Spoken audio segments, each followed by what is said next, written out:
Okay, today we're going to talk about Frank Gehry, one of my favorite architects. If you've seen any of the buildings he's designed, like the Dancing House in Prague, you'll know why. It's a wonderful, colorful building near the river. Many tourists go to see it. But today, we'll consider Frank Gehry's work not as tourists, but as architects. It's understood that architecture is both the science and the art of designing buildings. We use science to make sure that the building is strong. And we use art because we want the building to be beautiful. In other words, we think about the aesthetics or artistic value of the building. Now here I want to mention Vitruvius, the Roman architect who lived in the 1st century BCE. He said that a building must have 3 fundamental characteristics. 1, meet its intended use. 2, be sound, which means strong. And 3, be beautiful. He wrote these ideas 2,000 years ago, and they're still the foundation of architecture today. Let's go over these 3 characteristics in depth. First, a building must meet its intended use. Architects would think about the reason a building is being built as they design it. For example, the intended use for a school is a place to learn, right? Here, architects must ask themselves, what type of design is best for both students and teachers? Second, a building must be structurally sound. What do I mean by this? I mean the design must follow these basic principles. Is it safe? Will it last a long time? Will it protect people from bad weather?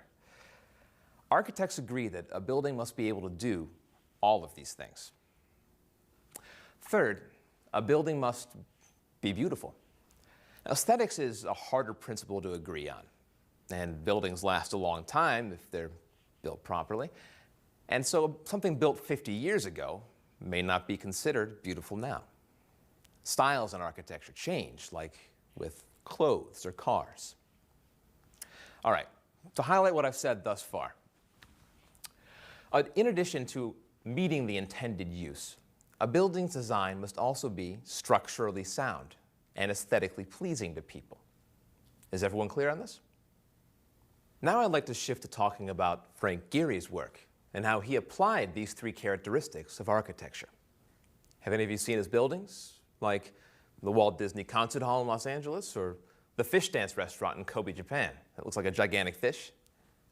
I see a few hands, great.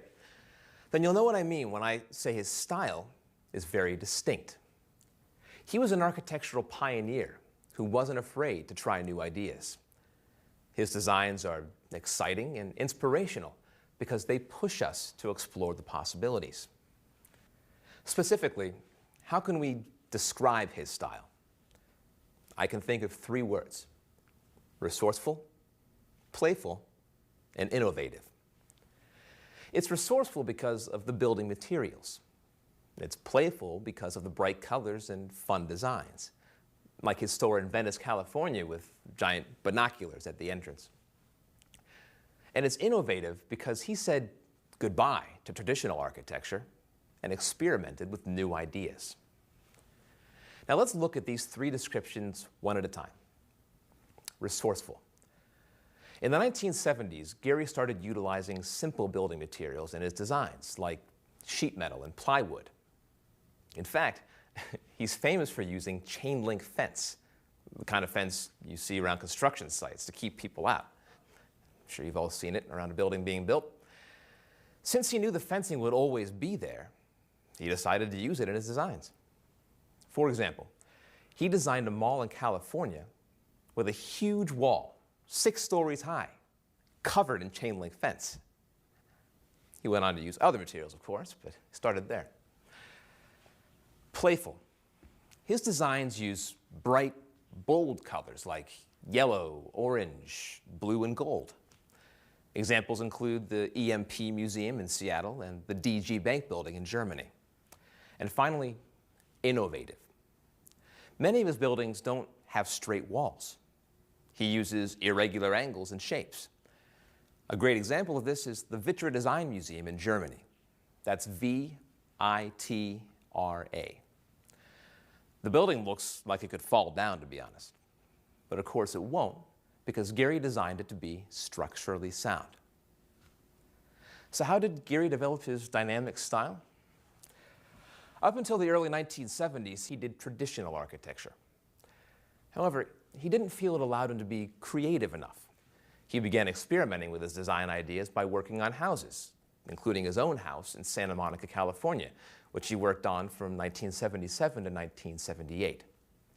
Many neighbors didn't like the design of his house, but Gehry did. Now we ask, why did he develop this distinct style?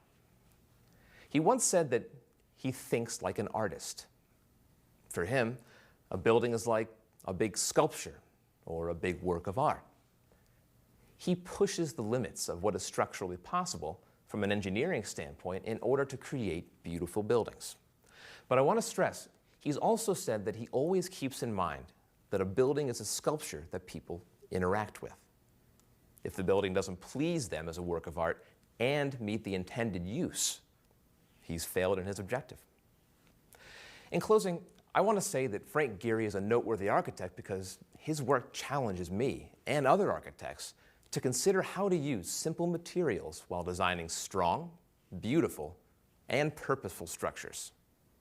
Now go build something.